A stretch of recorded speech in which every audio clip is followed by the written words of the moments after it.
Bueno, como todos los sábados, lo prometido es deuda. Vamos a empezar con el segmento de entrevistas y esta vez nos acompañan Karina Castillo y Laura Guzmán, que pertenecen al Grupo Discapacidad Argentina y nos van a estar contando cómo se originó, de qué se trata, cuáles son las actividades y vamos a estar conversando un ratito con ellas. Así que le damos la bienvenida a Karina y a Laura. Muchas gracias. Muchas gracias. A ustedes, chicas, a ustedes por estar. Para arrancar, cuéntenos un poco cómo se originó y qué es exactamente Discapacidad Argentina. Bueno, no sé, ¿comenzás vos, Cari? Vos te acordás de todos los detalles, Lau. Bueno, mira, yo siempre digo que, por ejemplo, en mi caso personal llevo 16 años de lucha, ¿sí? 16 años, digo yo, por ahí, que fueron muchos años de soledad y de angustia. Porque a través del diagnóstico de nuestros hijos, en mi caso personal de mi hijo, uno se encuentra por ahí en la nada misma, a través del diagnóstico. Y uno decide, a través de la aceptación o no, cómo empezar, digamos, este camino. Porque a través del diagnóstico de nuestros hijos, nosotros empezamos a caminar este camino de lucha. Un poco, digamos, entre capacitación, yo soy docente, entre tratar de formarme y tratar de también, digamos, con dos sentidos, ¿no? Capacitarme como docente y como mamá empezar a saber más sobre las dificultades y las problemáticas, cómo ayudar en estas dificultades y problemáticas de mi hijo. Empecé a hacer charlas, empecé a seguir a un montón de personas que veía que estaban muy comprometidas con el tema de discapacidad. Fue así que, bueno, que me puse en contacto con, en realidad yo siempre digo APEMU, pero con Aquí Estoy Jujuy, Adriana Chávez, que también es una de las fundadoras de Discapacidad Argentina. Estaban haciendo ellos la charla de la convención, en donde estaba como disertante Karina Castillo, que es fundadora también de APEMU. Bueno, pero eso lo voy a dejar a ella cuando se presente. Karina realmente en su forma de hablar y de explicar la convención desde la experiencia personal, dijo algo que a mí me marcó y literalmente lo digo porque es así de fuerte como cuando marcan a las vacas, así literal lo tomé yo. Dijo algo que realmente me marcó, que fue que ella no esperaba a su hija, pero cuando vino lo aceptó. Y eso era algo que a mí me había atravesado y me había, o sea, lo tenía muy presente durante todos estos años y me daba culpa sentirlo, me daba mucha culpa sentirlo. El tema de la aceptación, del duelo, de decir por qué a mí, y no está mal sentirlo. Entonces ella en ese momento me enseñó de que no estaba mal sentirlo, sino que había que atravesarlo y había que superarlo y había que aprender a amar a este chico que nos tocó, ¿no es cierto? Entonces ahí, bueno, nos pusimos en contacto con Karina y otras 5 participantes más, 4 aparte de Karina. Y empezamos a trabajar justamente esto, brindando información, porque lo que nosotros vemos desde distintas provincias, yo desde aquí, desde Mendoza, falta muchísima información, sobre todo desde el momento que a los papás les dan el diagnóstico. Yo no lo hablo en primera persona porque no soy una persona con discapacidad, pero sí lo hablo desde atravesar el duelo como papás. Desde la falta de información, cuando nosotros tenemos un diagnóstico, estamos parados en la nada misma. Nos encontramos en una nube de desinformación completa. Entonces empezamos nosotras como mamá a ir dando estos pasos de tratar de brindar información y no dejar que las otras mamás pasen por lo mismo que pasamos nosotras. Así fue que empezamos con nuestra primera campaña, que fue la campaña de visibilización de las personas con discapacidad, bueno, que realmente se hizo muy, muy conocida a nivel nacional, que tuvimos personas, bueno, todas las personas son importantes, tuvimos a Paula de TN, tuvimos a todos los grupos integrantes de los tequis, acá en Mendoza también realmente muchos políticos y muchos diputados se sumaron, desde Buenos Aires también. Entonces, realmente fue ese nuestro digamos, nuestros primeros pasos. Bien, qué bien, ¿no? Sí, entiendo el trabajo y te entiendo perfectamente en esta cuestión. Yo tengo una hija de 23 años con síndrome de Down, y recuerdo que en aquel momento, imagínate, hace 23 años y hoy no hay información. En aquel momento estábamos totalmente al horno. A mí me salvó Sí. que soy una mujer muy luchadora y que nunca baja los brazos, entonces golpeaba puertas, no sé, me informaba.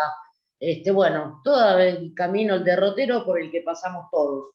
Y esto que hablas vos de la desinformación es absolutamente cierto. A nosotros nos consta, estando en Lanús, que te cuento que Lanús está a 10 kilómetros de Capital Federal, o sea, acá nomás, y sin embargo, en pleno Lanús, nosotros que recorremos los barrios, lo que hacemos es lo mismo, es decir, llevamos información, pero a los barrios más vulnerables, porque creemos que la discapacidad y la pobreza es una doble vulnerabilidad. Nosotros afortunadamente tenemos herramientas, pero no todas las personas con discapacidad y sus familias las tienen. Entonces pensamos en ese colectivo y para ellos trabajamos y por supuesto ad honorem, remándola como todos. Nosotros todos laburamos, algunos están sin trabajo en este momento, vamos haciendo lo que podemos, porque bueno, nada, nos autosustentamos como podemos con nosotros mismos. Pero la realidad es que la desinformación es terrible. Y ya te digo, estamos acá nomás de Capital. Así es que es complejo.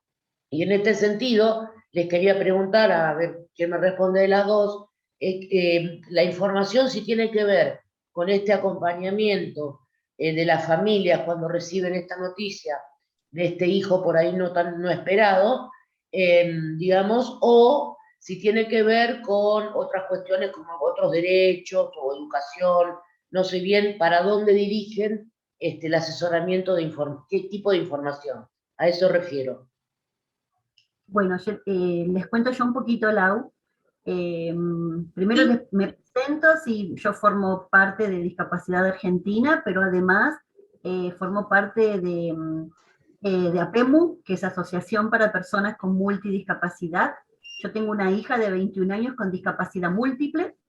Mi hija es sordociega y además tiene parálisis cerebral y además tiene una discapacidad intelectual, tiene todas las discapacidades, así que te podés imaginar que hace 20 años atrás ni siquiera era considerada educable como para ir a una escuela. Así que hubo todo un trayecto y palabras dichas por un jefe de inspectores de Morón, yo soy de Merlo, de Morón, que me dijo que mi hija no era educable, por eso no tenía lugar en el sistema educativo.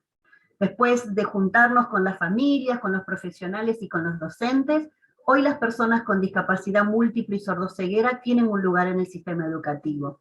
Y el año pasado se recibió la primer docente que hizo una diplomatura en discapacidad múltiple y sordoceguera, y es muy loco cuando mi hija ya está egresando del sistema educativo, ¿sí?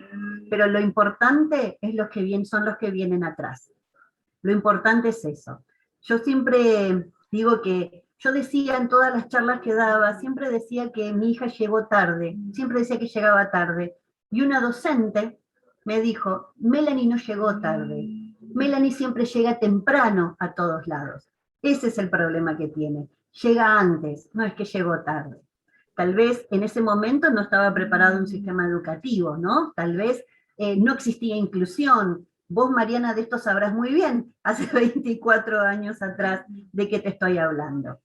Pero, bueno, volviendo a Discapacidad Argentina, un poco también esto de juntarnos, de familias y representantes de cada provincia, es la idea de poder juntarnos, porque las problemáticas que nosotros tenemos en el AMBA no son las mismas que tienen en el interior del país, y menos en el interior del interior, ¿no? nosotros hicimos, con mi marido hicimos auditorías para YPF Gas, los dos somos ingenieros civiles, hicimos muchos años auditorías para YPF, y viajamos por todo el país dando las charlas, ¿sí? Y veíamos que la realidad no es la misma. A veces nosotros acá tenemos mucha más información, y a pesar de todo lo que pasa en el conurbano, tenemos más herramientas que las que tienen en el interior del interior. Muchas más herramientas. Entonces, basándonos en eso, lo que necesitamos son referentes de cada provincia, y dentro de cada provincia, de lugares o ciudades o pueblitos, también de cada ciudad, de cada provincia, perdón. Porque no es la misma realidad que el que vive en Jujuy, el que vive en La Quiaca, que el que vive en Tierra del Fuego, que el que vive en Lanús o el que vive en Merlo. Las realidades son totalmente distintas. Nosotros cuando viajábamos en Jujuy le dejábamos una guía de leyes para que ellos pudieran estar asesorados, y le pedíamos un teléfono, no te digo mucho. No tienen ni señal para el teléfono, ¿sí? No tienen luz. Entonces, son distintas realidades que se viven. Por eso necesitamos de cada provincia referentes para que nos cuenten cuáles son sus problemáticas.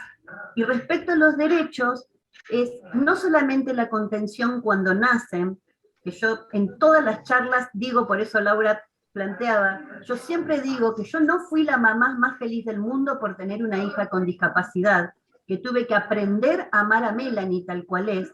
Hoy no me la imagino de otra manera. Y siempre también cuento que en una entrevista me preguntaron, ¿cómo sería si Melanie viera, caminara y escuchara?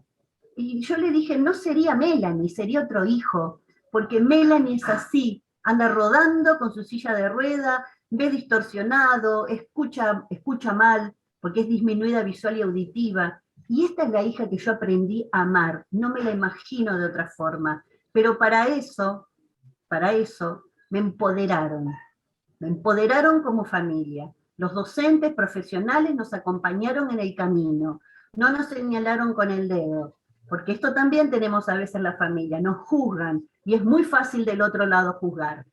Y siempre les digo a los profesionales y docentes que la gran diferencia que tenemos entre ellos y nosotros es que los docentes y profesionales eligen trabajar con la discapacidad.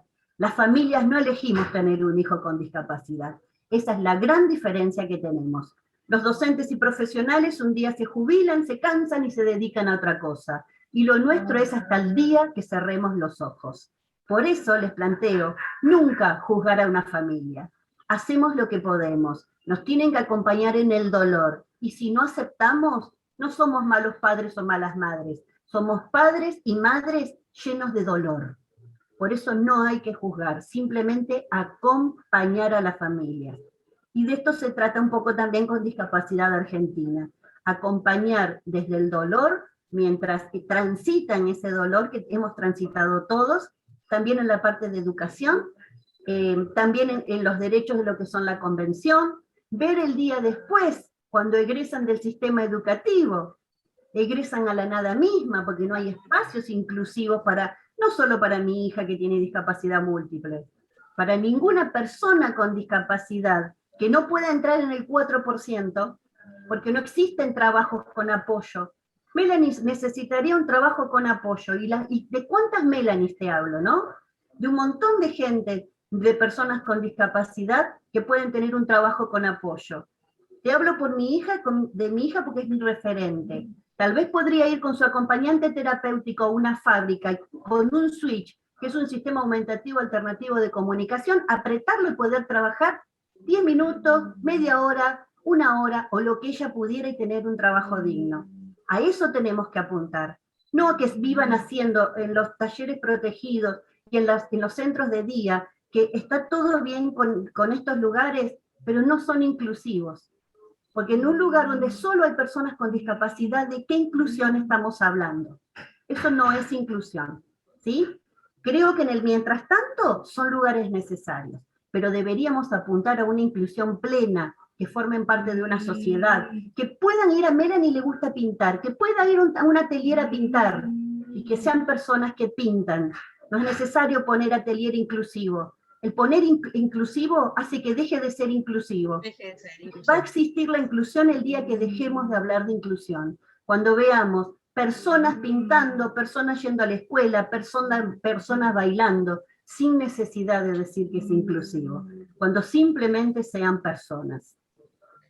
Bueno, mira, también... en el sentido que estás hablando, nosotras siempre tenemos una pelea. Yo ya la aburro a Tami porque ella siempre me acompaña, aparte de acompañarme en las entrevistas, es la locutora del programa, así que ya me escuchó decir lo mismo 500 veces. La realidad que, bueno, nosotros primero estamos de acuerdo en esto que vos decís, absolutamente, lo venimos peleando, sabemos que es tan difícil el tema del sistema educativo, viste, penetrar en esa cáscara dinosaurica, viste, porque es dinosaurica, realmente es tremendo. Esta es una discusión que tenemos siempre. Y por otro lado, lo que siempre discutimos hacia adentro del grupo es esta cuestión de políticas públicas específicas o políticas públicas absolutamente horizontales. Es decir, la verdad es que a mí no me interesa que haya una política pública, no sé, para personas con discapacidad de deporte, de educación, de lo que sea. No me interesa eso. Todas las políticas públicas, todas, y refieran a lo que refieran, deberían estar atravesadas por el tema de la discapacidad y el género. Esto tendría que ser lo natural, porque la verdad es que, ¿por qué específicas las políticas públicas hacia personas con discapacidad? Porque realmente lo específico es lo que los hace diferentes y los excluye. Entonces, es una discusión eterna. La verdad es que yo opino, y esto siempre me hago cargo de lo que digo, es que lamentablemente quien diseña las políticas públicas, sinceramente en la mayoría de los casos no tiene noción de la realidad, ¿no? Uno tiene que conocer la realidad y verla para poder... Yo soy trabajadora social y siempre nos enseñaron del primer día que vos tomás clase esto de que si vos no conocés la realidad no podés intervenir. Esto es una obviedad. Y sin embargo, no sucede a nivel políticas públicas, gestión de Estado. La verdad es que me parece terrible. Y con respecto también a lo que decía Karina, yo debo contar mi experiencia personal, ¿no? En esto, porque no todos tenemos los mismos tiempos cuando llega un niño con alguna discapacidad a las vidas de los papás. No tenemos ni los mismos tiempos ni las mismas reacciones. Yo debo decir que a mí me pasó que cuando me informaron a los 2 días de haber nacido mi hija que tenía síndrome de Down, sentí una necesidad inmensa de abrazar a mi hija y de que nadie más me la toque, cosa que hice del primer día. La recibimos con todo el amor del mundo, pero con todo el amor. Y mi hijo, pues yo tengo 2 hijos mayores que Camila, convencionales, pongamos, no me gusta esa palabra, pero para que la gente entienda.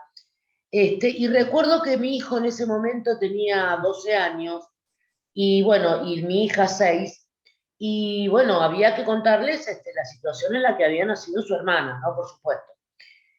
Y recuerdo, mi hijo, la verdad, miren ustedes, ¿no? La mirada que había en aquel momento, a lo mejor todavía sigue siendo en algunas personas. Me acuerdo que mi hijo de 12 años se puso a llorar desconsoladamente. Y yo le decía, hijo, le digo, no llores, no va a pasar nada, va a estar todo bien. Y mi hijo lo primero que me dijo es, yo lloro porque tengo miedo de que a mi hermana la lastimen.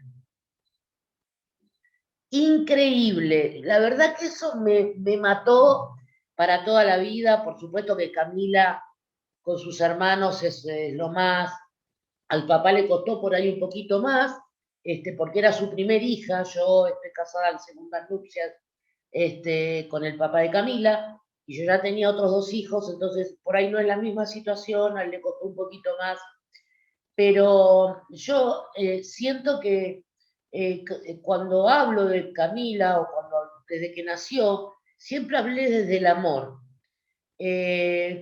no sé, a veces aprendí esto que ustedes dicen que no está mal pensar después de mucho tiempo de hacer terapia. Esto de decir, bueno, la verdad es que estoy cansada, quiero separarme un poco de Cami, porque, y es normal, a ver, estoy las 24 horas del día, los 30 días del mes, los 365 días del año, obvio que va a llegar un momento que estoy cansada, como me cansaban por ahí mis otros niños, o sea, con lo cual lo que hago es tomar distancia, hacerme cargo, no sentir culpa para nada, porque es algo que nos ocurre a todos. Así que comparto esto que dicen. Y en el sentido de que llega poca información, sobre todo al interior del interior, es muy cierto lo que dice Karina. Yo tengo una hija que vive en la Loma del Peludo doblando.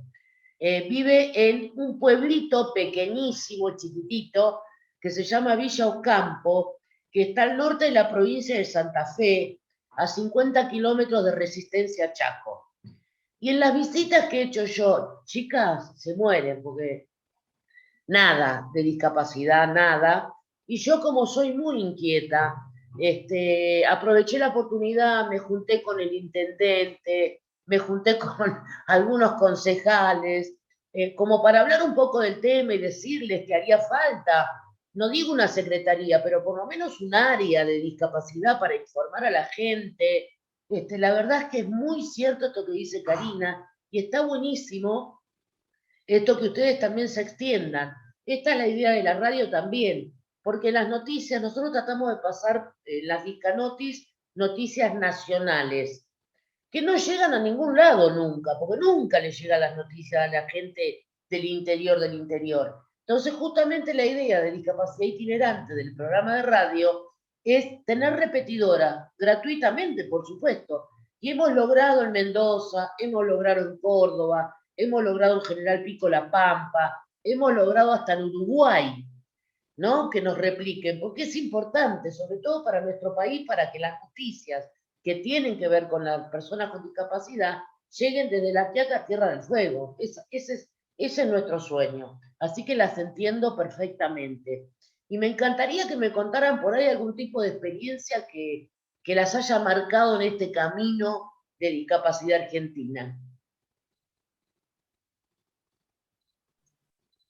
Lau, ¿querés contar alguna experiencia vos?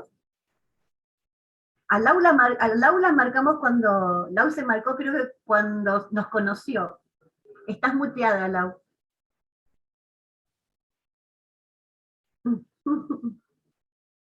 ¿Ahí me escuchan? Sí.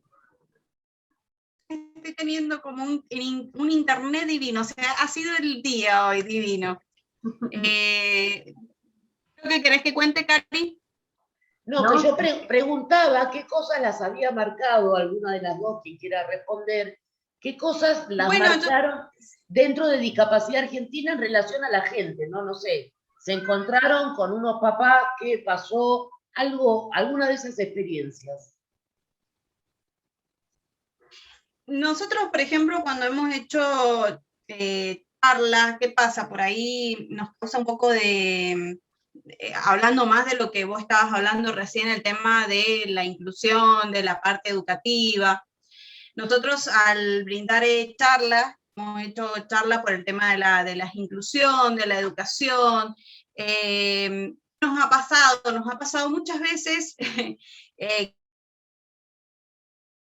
que los docentes se nos enojan porque no brindamos puntaje. Y la verdad que empezamos ahí desde ese momento a plantear estos temas de decir, abordar un poco más el tema de la educación, ¿no? Porque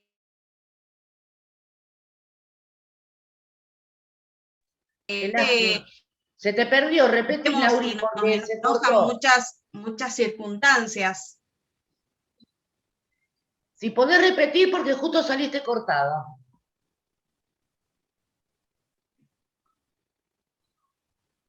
Las perdí.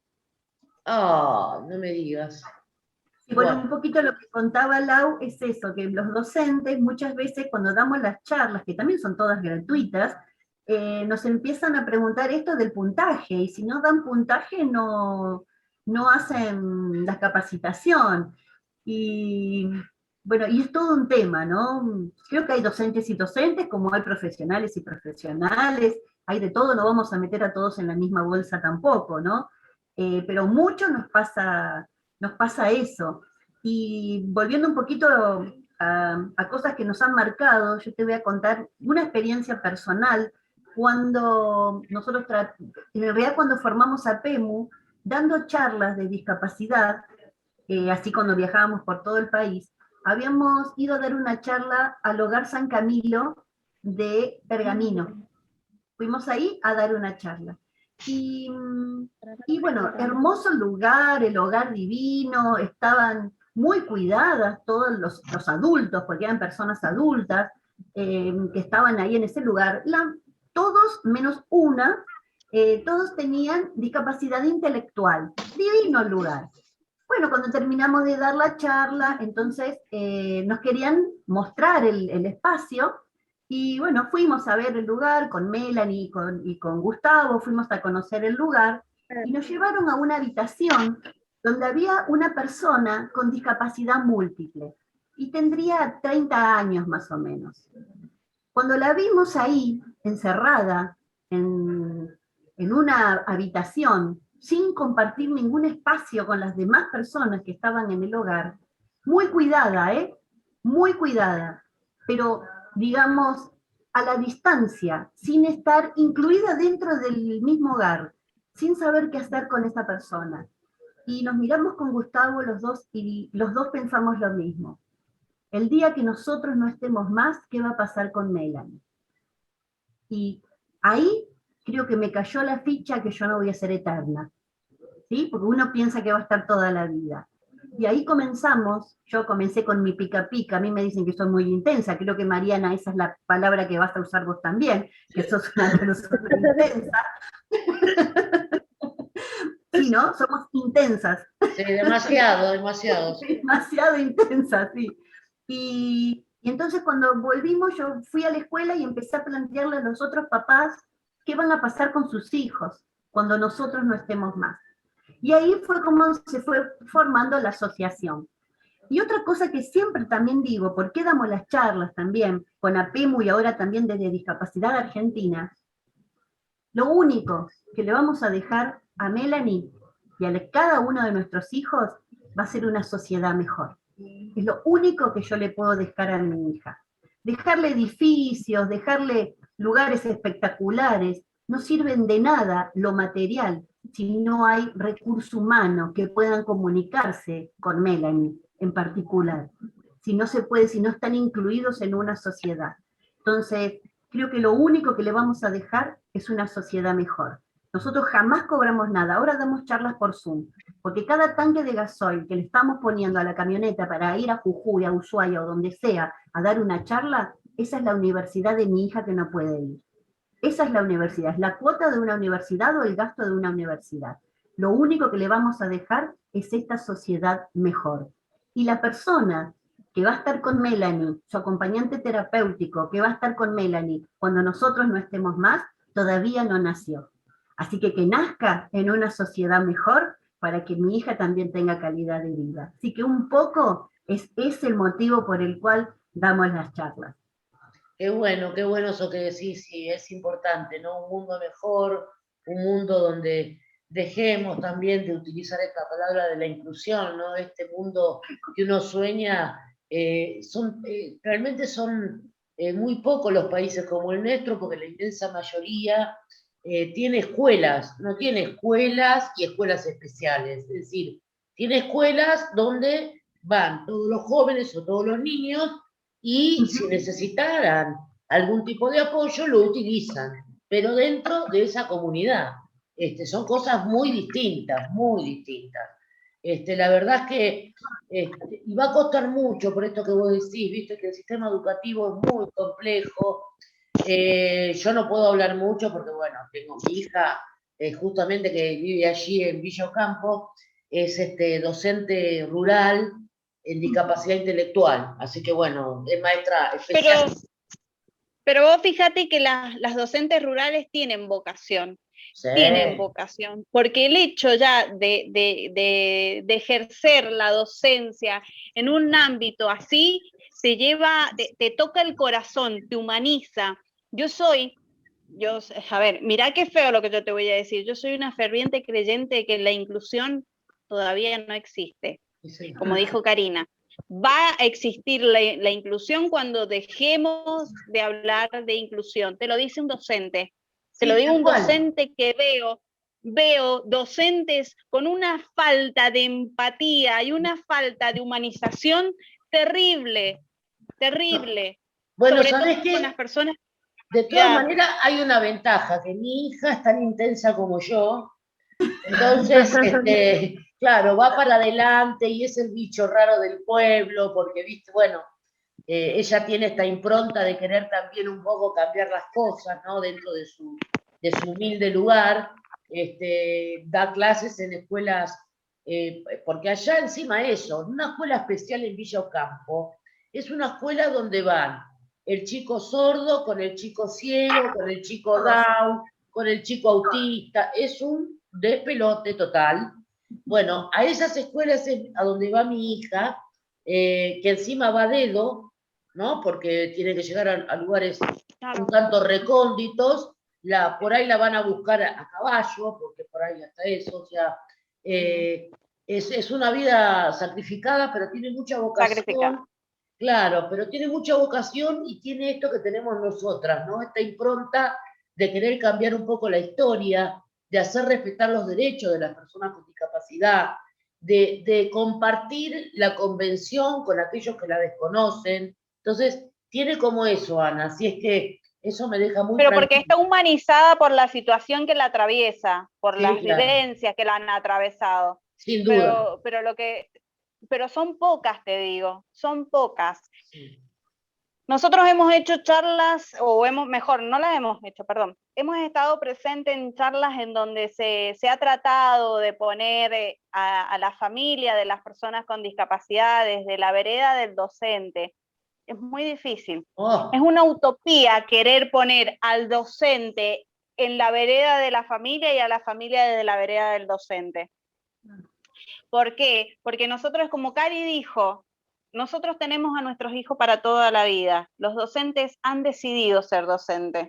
claro. Entonces, el tema es que por ahí son docentes por una cuestión económica, que es válida, por supuesto que es válida, pero dentro de esa formación docente que los lleva a tener un trabajo, que los lleva a llevar un plato de comida para su casa, para su familia, también está bueno a ver, uno no pide grandes cosas, pero esas pequeñas cosas que puede hacer un docente para la familia de la persona con discapacidad es un mundo. Es un mundo. Yo siempre voy a decir, mi hijo en cuarto grado, traía el cuaderno en blanco, no leía ni escribía, en una escuela estatal. Sí, no, te lo Céntrica. creo. Yo he pasado por No, un montón de cosas de esas ya. La verdad que, te digo más, mi hija aprendió más en su centro terapéutico de psicólogo y psicopedagoga que en la escuela, sin duda. Ella lee, escribe no. todo, pero lo aprendió ahí, no en la escuela.